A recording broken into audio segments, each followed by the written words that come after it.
Saudi আরবকে চাপে ফেলতে নতুন কৌশল, ইরান মিত্ররা ঘুরিয়ে দিল সৌদির তেলের জাহাজ। হ্যাঁ বন্ধুরা, আজকে এ বিষয়ে কথা বলবো। মধ্যপ্রাচ্যে আবারও উত্তেজনা নতুন মাত্রা পেয়েছে। এবারে সরাসরি যুদ্ধ নয়, বরং বিশ্বের অন্যতম গুরুত্বপূর্ণ সমুদ্রপথকে কেন্দ্র করে শুরু হয়েছে অর্থনৈতিক চাপের নতুন অধ্যায়। ইয়েমেনের ইরান সমর্থিত সশস্ত্র গোষ্ঠী হুতি দাবি করেছে সৌদি আরবের 8টি তেলবাহী ট্যাঙ্কারকে তারা বাব আল মান্দেব প্রণালী অতিক্রম করতে দেয়নি এবং বাধ্য করেছে আফ্রিকার দক্ষিণ প্রান্তের ক্যাপ অফ গুড হোপ ঘুরে দীর্ঘ পথ ব্যবহার করতে। হুতিদের ভাষায় এটি তাদের নতুন নীতি, অবরোধের জবাবে অবরোধ বাস্তবায়নের প্রথম বড় পদক্ষেপ।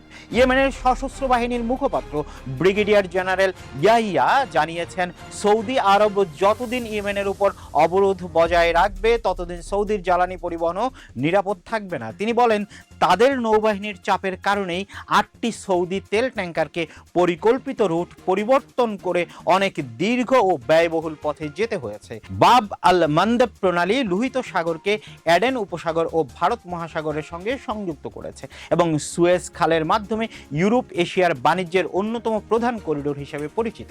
প্রতিদিন বিশ্বের বিপুল পরিমাণ তেল ও পণ্যবাহী জাহাজ এই পথ ব্যবহার করে। ফলে এই রুটে যে কোনো অস্থিরতা শুধু মধ্যপ্রাচ্য নয়, আন্তর্জাতিক জ্বালানি বাজার ও বৈশ্বিক সরবরাহ ব্যবস্থার উপর প্রভাব ফেলতে পারে। যদি কোনো জাহাজকে ক্যাপ অফ গুড হোপ ঘুরে যেতে হয় তাহলে কয়েক হাজার কিলোমিটার অতিরিক্ত পথ অতিক্রম করতে হয়, সময় বাড়ে প্রায় 2 সপ্তাহ পর্যন্ত এবং পরিবহন ব্যয়ও উল্লেখযোগ্যভাবে বৃদ্ধি পায়। হুতিদের এই পদক্ষেপ এসেছে দীর্ঘদিনের সংঘাতের ধারাবাহিকতায়। 2015 সালের 26 মার্চ সৌদি আরবের নেতৃত্বাধীন আরব জোট ইয়েমেনে সামরিক অভিযান শুরু করে। তাদের লক্ষ্য ছিল আন্তর্জাতিকভাবে স্বীকৃত সরকারকে পুনঃপ্রতিষ্ঠা করা এবং হুতিদের ক্ষমতা থেকে সরিয়ে দেয়া। যুক্তরাষ্ট্র সহ কয়েকটি পশ্চিমা দেশ সেই অভিযানে গোয়েন্দা তথ্য, অস্ত্র, লজিস্টিক ও রাজনৈতিক সহায়তা দেয়। কিন্তু 1 দশকেরও বেশি সময় ধরে চলা সংঘাতে হাজার হাজার মানুষ নিহত হলেও সৌদি জোট তাদের ঘোষিত লক্ষ্য পূরণ করতে পারেনি। ইয়েমেন ভয়াবহ মানবিক সংকটে পড়ে, লাখো মানুষ খাদ্য ও চিকিৎসা সংকটে ভোগে এবং জাতিসংঘ একে বিশ্বের সবচেয়ে বড় মানবিক বিপর্যয়গুলোর একটি হিসেবে বর্ণনা করেছে। হুতিদের দাবি, বছরের পর বছর ধরে ইয়েমেনের উপর স্থল, নৌ ও আকাশপথে অবরোধ বজায় রেখে সৌদি আরব দেশটির অর্থনীতি ও সাধারণ জনগণকে বিপর্যস্ত করেছে।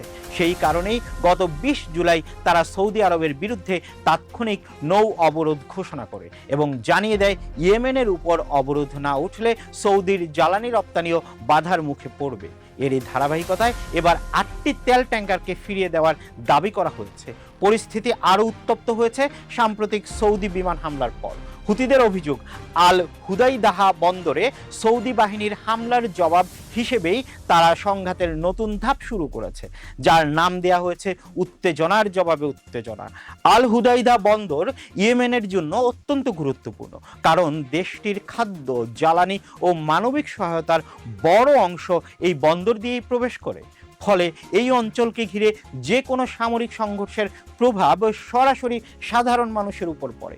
বিশ্লেষকদের মতে হুতিদের এই কৌশল শুধু সামরিক নয়, অর্থনৈতিক চাপ সৃষ্টিরও একটি পরিকল্পিত প্রচেষ্টা। তারা বুঝিয়ে দিতে চাইছে যে ইয়েমেন অবরুদ্ধ থাকলে সৌদি আরবও নিশ্চিন্তে আন্তর্জাতিক বাণিজ্য চালাতে পারবে না।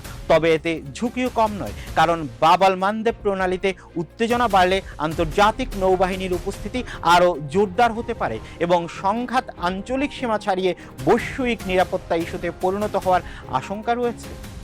এখন সবচেয়ে বড় প্রশ্ন হলো, এই নৌ অবরোধ কি কেবল সতর্কবার্তা, নাকি এটি মধ্যপ্রাচ্যের নতুন সামুদ্রিক সংঘাতের সূচনা?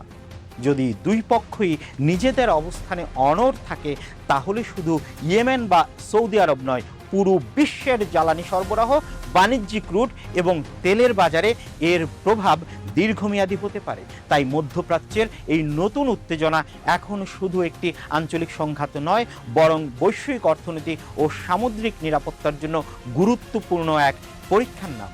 আপনার কি মনে হয়? মতামত জানাবেন নিশ্চয়ই।